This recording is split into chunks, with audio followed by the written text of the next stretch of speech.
All right, you're still watching the program this morning on ITV. It's now time for our first discussion. This time around, we shall be talking politics. Yes, it's no longer new that the atmosphere is already heating with electoral activities. Just a few hours ago, in the course of this program, a few minutes ago, we talked about the Ekiti governorship election, where we saw the emergence of the APC candidates becoming the governor-elect of that particular state.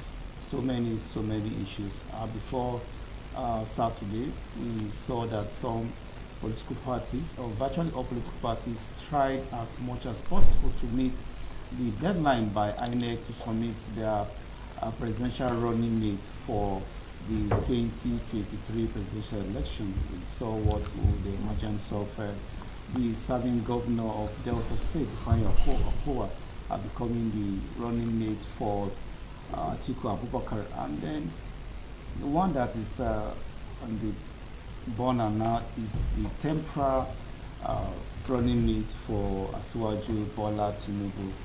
And that is will form the first of our discussion. Also, during this discussion program, our discussion segment with Ambassador Musa Ahmed. He is the President Initiative for Good Governance. A very good morning to you, sir. Good morning. Yeah, I have with me also on stage Hope, my co-presenter. We shall be running this segment together this very morning. Ambassador, let's begin with the Ekiti State election. You are a player in this whole game called governance, like your profile says, President Initiative for Good Governance. What you saw in the Ekiti State election, what's your take? Well, as you can see, the scenario is very obvious and glaring clear. Every member of all the political parties try to play their part to see that their candidates actually emerge the winner. But as you can see, Biodun Obayomi has the day. This, I believe, is because of his antecedent and having people like Asiwaju in that axis, you know, definitely that is actually going to be the position of the state, having him as the governor of that state. But looking at the entire processes from INEC preparation, deployments and all that, because the election finished earlier than expected, and it's not like where we have cases of inconclusive election in some places. 16 local government areas, and the entire election was concluded between 8 to 4 p.m. There was no extension as so. What's your assessment of INEC preparation, especially with the deployment of beavers? You know, we are working with the new Electoral Act. This is the first time it's been experimented after the act was passed by President Muhammadu Buhari. Well, I have to actually commend the laudable and commendable job well done by the INEC, because if all the material needed for the election is ground, it means they are well prepared and there will be no need for delay. Hence, the election is being carried out free, fair, and hitch-free. So there will be no need for any delay. So they have done their homework very good, and the scenario is there for them to operate, and they have done to the best of their ability, and the governor-elect emerged the winner.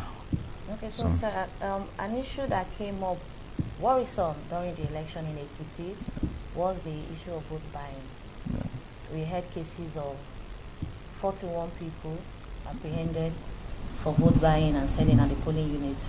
We had in Ifelodun, Irepodo local government, Ado Ekiti local government, Mobile local government, and 2 other local governments in Ekiti during the election. What do you think can be done in a situation like this? Because this is getting worrisome. Well, you know, this is the issue to which I think every Nigerian have to wake up. the issue of vote buying, the issue of a kind of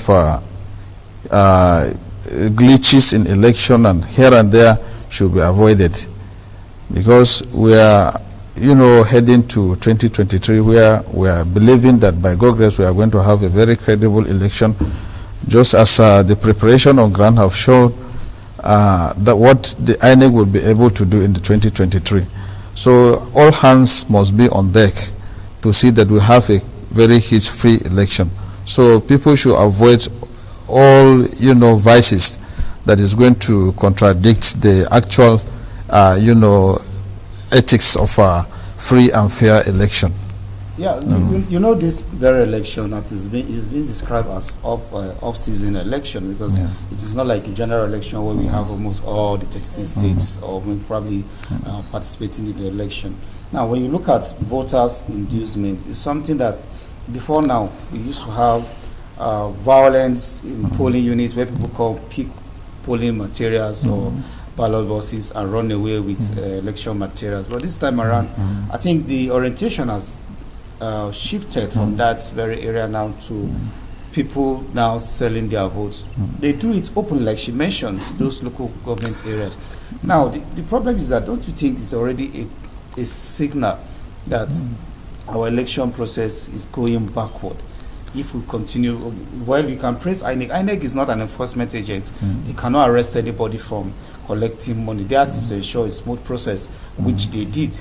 But that very area where voters will collect money openly, then the key players are seen do a dashing out money, like it was described in Ekiti as a bazaar. It was something that everybody saw. Persons have been arrested. What do we do to ensure that it does not continue and we don't have to see it played out in subsequent elections? Attitudinal changes. People have to shift, as you earlier said, from the negative aspect of collecting money, selling their vote. That is not, good for the nascent democracy. People have to shift from that, actually portray the best candidate, the candidate that will perform, the very credible candidate that have the capacity to deliver. And that should be the targets of the ordinary Nigerian. But the issue of buying vote or selling vote, is something that cannot take this. Why would Nigerians sell their votes? Why do an individual will want to mortgage his future just to get as little as 5,000 and a pack of spaghetti? Actually, the economic situation of the country is not very, very excellent. In spite of the fact that there are several programs that has been put in place in order to ameliorate some of these, hardship people are, in country. But then extra effort have to be made, more precisely on the, individuals. Everybody have to know that his future matters, the futures of his children and the country at large. So people that has the nationalistic aspiration to, take this country forward should be the targets of ordinary Nigeria. So attitudinal changes, as I earlier said, is very, very paramount. People should look at the, prospects of the candidates they are trying to project, not issue of collecting money or vote buying per se. They should concentrate on who should govern them, who should be their number one citizen, what criteria or his antecedent should be taken into cognizance, so that at the end of the day we have the best. Yeah, before my colleague asks the next question, we know that prior to election period like this, civil societies and other agents of government are supposed to be going around educating the voters. It seems like much is not being done from the side of civil society like yours, like every other one, to actually educate the citizens on their electoral act. Probably if that has been done, we will not be having this, we will not be talking about this at this moment, because poverty, we cannot give keep giving excuses of poverty, and that's the reason why people sell their vote. Because if you have a sitting governor now and you are complaining of a particular party that they have not done well, they've not done well for the past 4 years, and then you have the opportunity to elect again, you still go back and elect the same party that you've accused of not doing well. So what are these civil societies and agencies that are supposed to educate Nigerians? Are they not doing their job very well, or what way are we getting it wrong? No, as you know, it's a collective responsibility. This is something I and you have to do in order to educate people to shift away from the area of doing other things that is not in line with the true democracy that is supposed to be the order of the day. So you see, like we in APC Initiative for Good Governance, we have done a lot, and we are still doing in order to complement some of these activities that is somehow nefarious. People have to do the right thing. People have to do the right thing that will, portray the good image of the country generally. So this is a duty upon me, upon you, and all of us. We must have to put hands together to see that there are changes. Okay, so sir, the vice presidential candidate selection, recently during the press conference, we saw Aliyu Adu, who is the spokesperson for the APC national stakeholders, advising APC, the ruling party, to make their selection from the northern side, like maybe the northeast, and it should be a Christian from the northeast, so they can balance, the equation. But we saw what played out, because we got to see a Muslim ticket, that played out according to the selection. What do you think made that to be? Because it was what wasn't expected. You see, in politics, there are some things that are very, very integral. That is, when choosing a running mate, you must have to take into cognizance who are the targets, people that are going to give you vote. I sometimes feel very bad when people talk about religion. I don't think that should be the case. Yes, as a politician, what we should be doing is to see who are our targets, who is popular, who is sellable. This particular person, if you bring him on board, you are going to canvass a kind of galvanized vote for your party. But the issue of either Muslim, a Christian, or Christian, Muslim, Christian shouldn't be the case. But we should look at the antecedent of the candidate we are presenting. And the other thing we have to take, as I earlier said, is the votes that matters. So people should concentrate on bringing credible people rather than issue of Muslim, Christian, Muslim, and what have you. We should be thinking about people that have the capacity, people of high integrity, people that will perform well, people that will do better, in order to set this country in a pace that would uplift the standard of living of the masses of this country. Beyond the Muslim or Christian, the way you put it, what about the issue of fairness to both sides, both religion, when it comes to governance? Does it come into play? The issue of fairness will only arise when you win election. Because, for instance, now, you bring a candidate that at the end of the day, the vote that is expected for you to win election is not there. Then you have failed. But first thing is to see that you bring a candidate that will give you the numbers of votes that is needed for you to be there. But if you per adventure you are looking at whether Muslim or Muslim Christian or Christian Muslim, what have you, and at the end of the day the target is not met. So what we should concentrate on is somebody that has the capacity, that will bring the vote so needed to win election. You know, because this issue of religion is, people are just deceiving people about issue of religion. You can see so many people that are Muslim, they are good. And so many Christians that are Muslim, they are Christian and they are very good as well. And there are bad people among the two religion. So that shouldn't be our main concern. Our main concern should be people that have the nationalistic zeal, people that have the country at heart. That should be our problem, not issue of religion. You understand?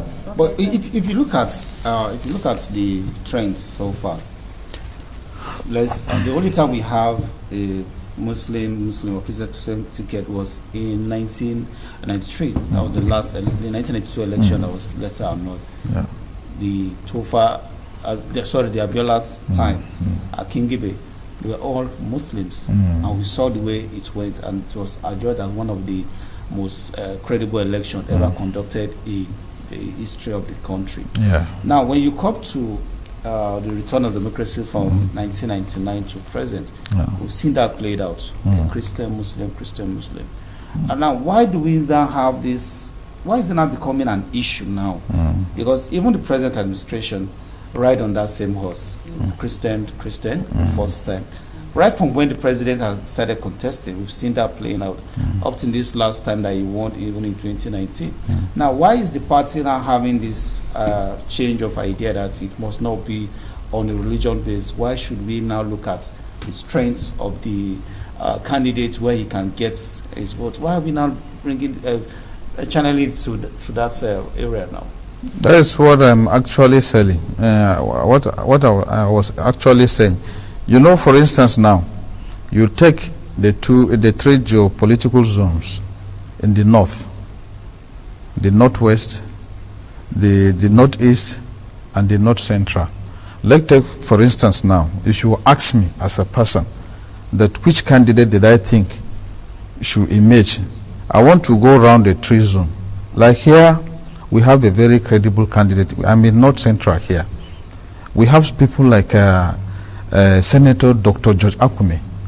He has performed as a governor in his state for 2 times. And after that, he is voted in to serve as a senator for 3 times. And at the same time, he is now a minister.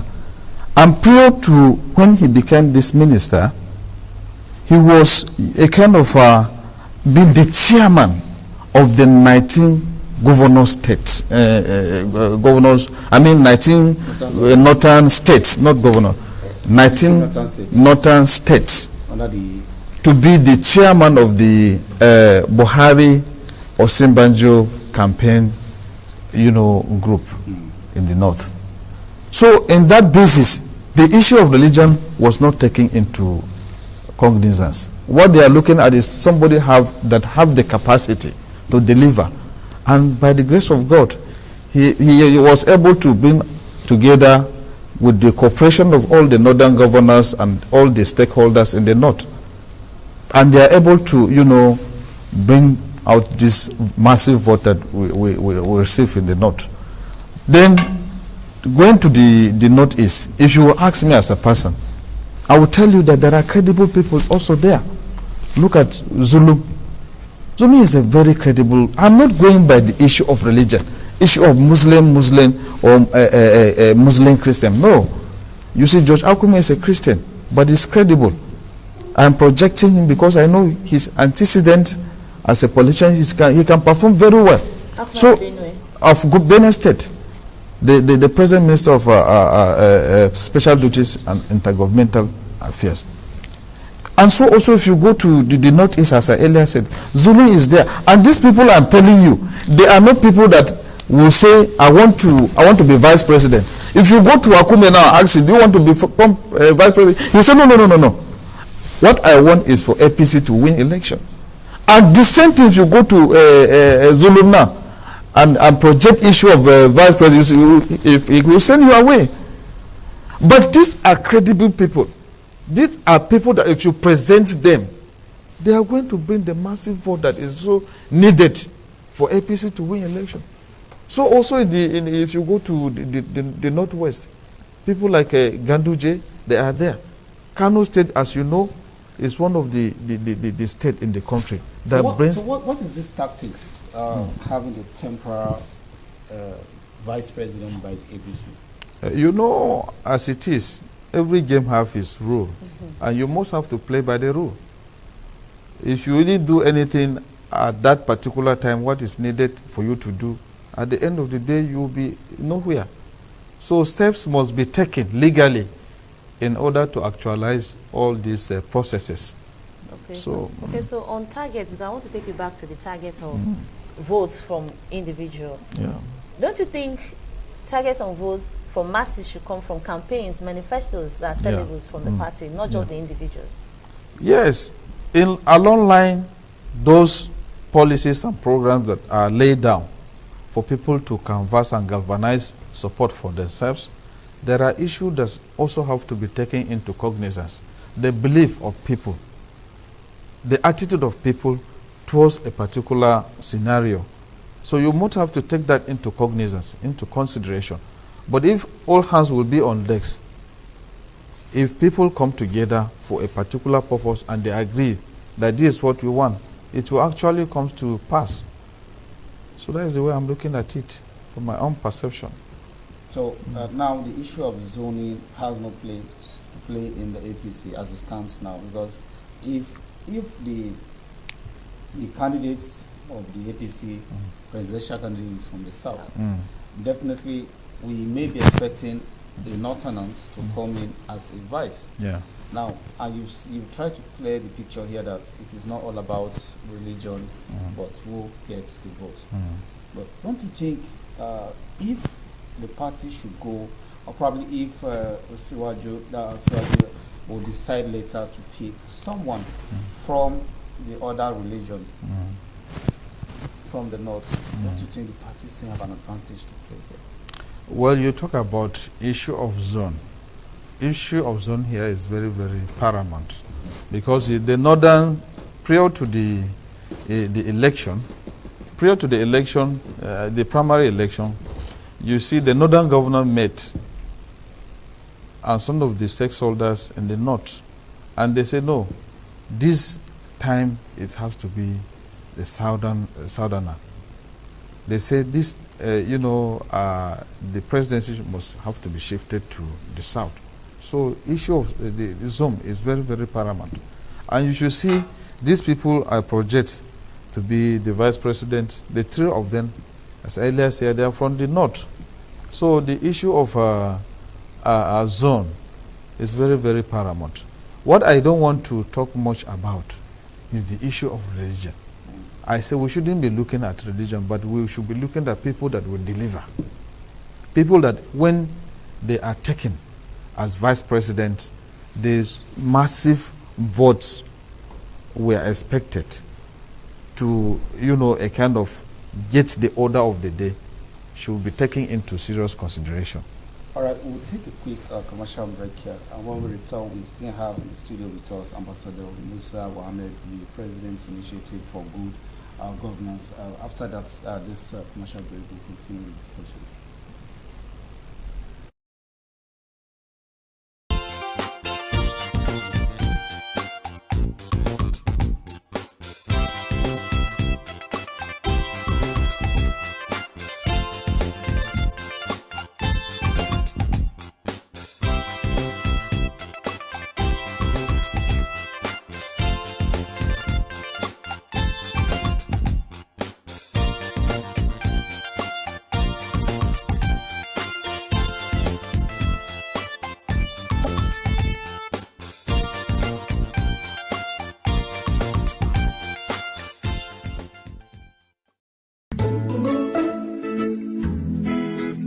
Independent television is live 24 hours on GoTV channel 107, StarTimes channel 130 and TSTV channel 364, and you can watch from any part of the world on Roku TV, Smart TV, Amazon Fire TV and Android TV for your favorite programs, news, current affairs and lots more. You don't want to miss our objective and balanced reportage, entertainment and sports. Follow us on all our social media platforms.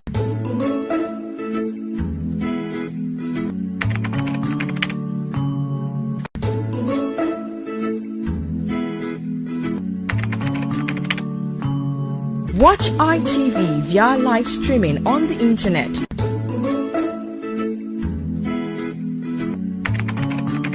Also remember to visit your mobile app store and download the ITV app so you can watch on the go. For advert placement and commercials, please call the following numbers: 0805-563-8573, 0803-775-5024, 0708-365-2474, and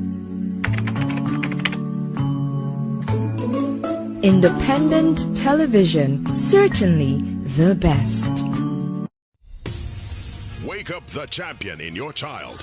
Give them energy to go further. Milo Active Go and the natural goodness of malt, milk, and cocoa helps wake up the champion in your child. Milo!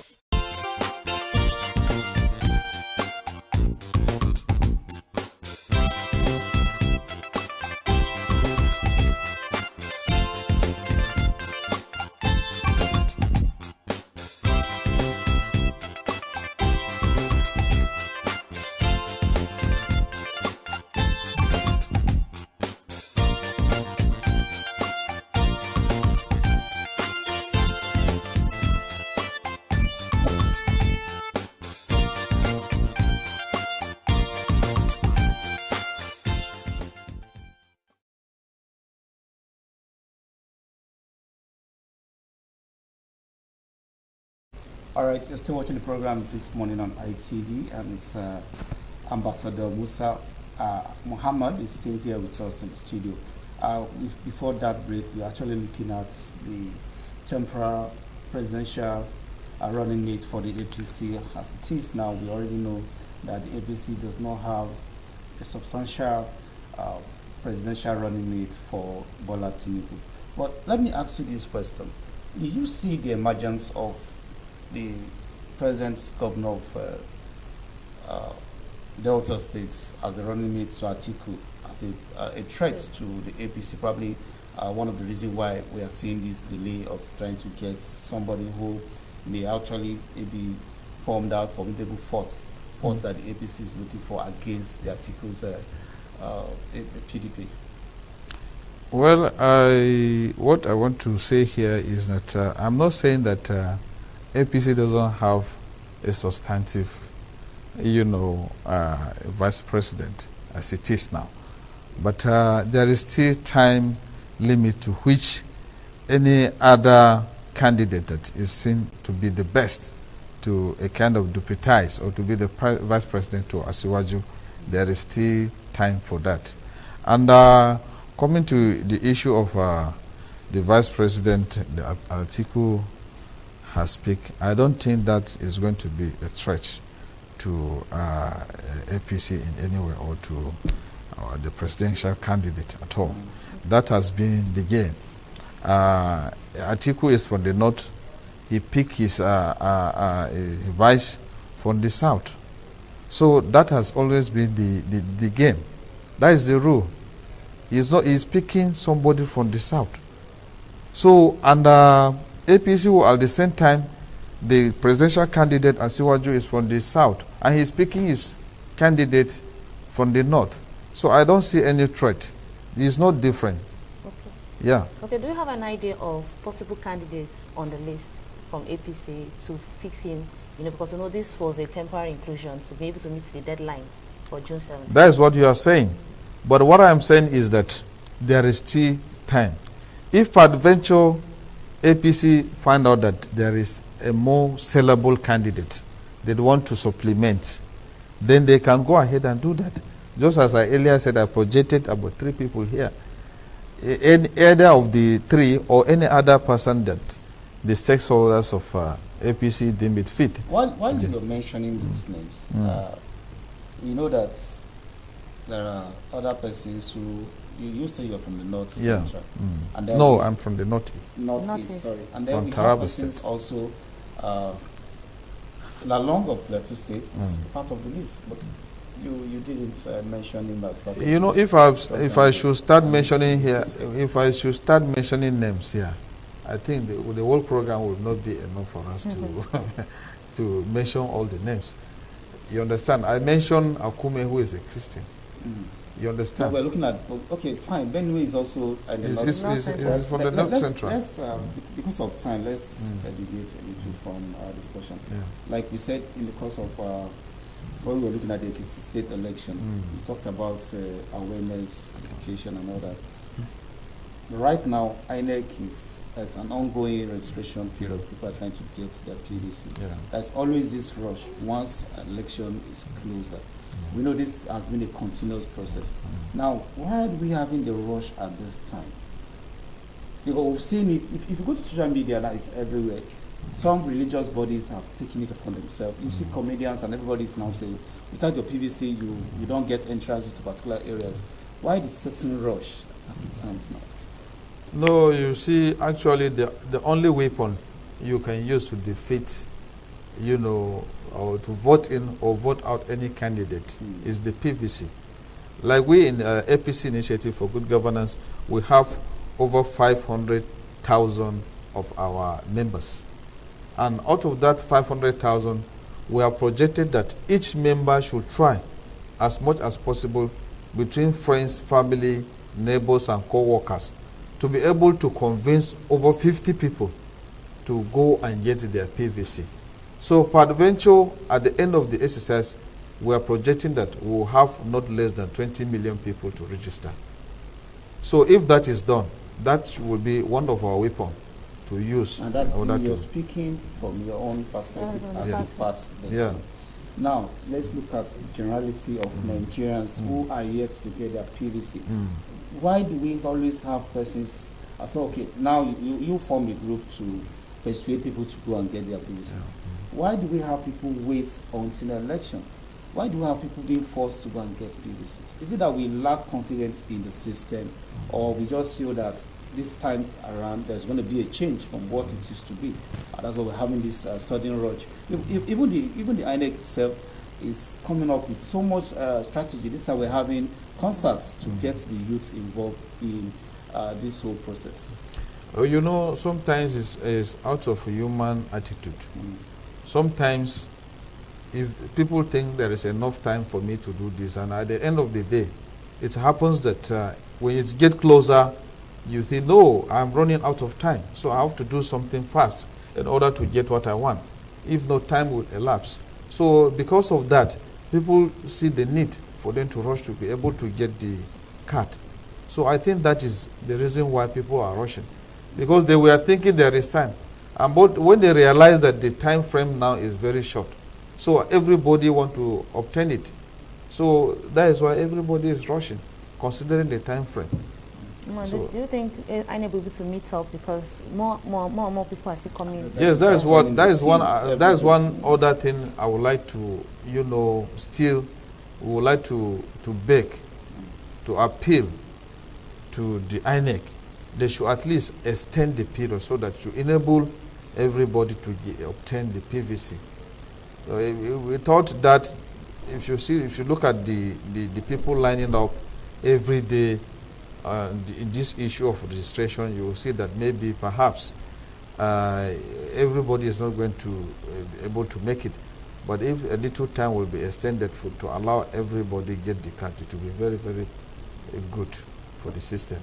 Okay, so sir, can you give us your opinion on INEC readiness for the election? Do you think INEC is ready? They are perfectly, I think, to my own understanding, even with what happened in Ekiti State, you can see that there is a slight change. There's changes compared to the previous. So they are ready fully, and they are fully prepared. I think, to my own perception, they are prepared fully. Okay, because Ekiti is just an entity, just a state. We're talking about having almost 30-something states during the election. Yes, when you are projecting something, actually you have to look for a particular place to start your projection and see whether the system you have put in place, the workability of the system will prove, positive, or you are not going to get the affirmative result you so desire. So the election in Ekiti is a kind of litmus test that will tell you that, yes, INEC are fully prepared. The Buhari administration have actually tried in order to bring all this system in place, give them a fair ground to which they will play and perform and put all their materials in place for the election to take place. So I think INEC are very, very well prepared.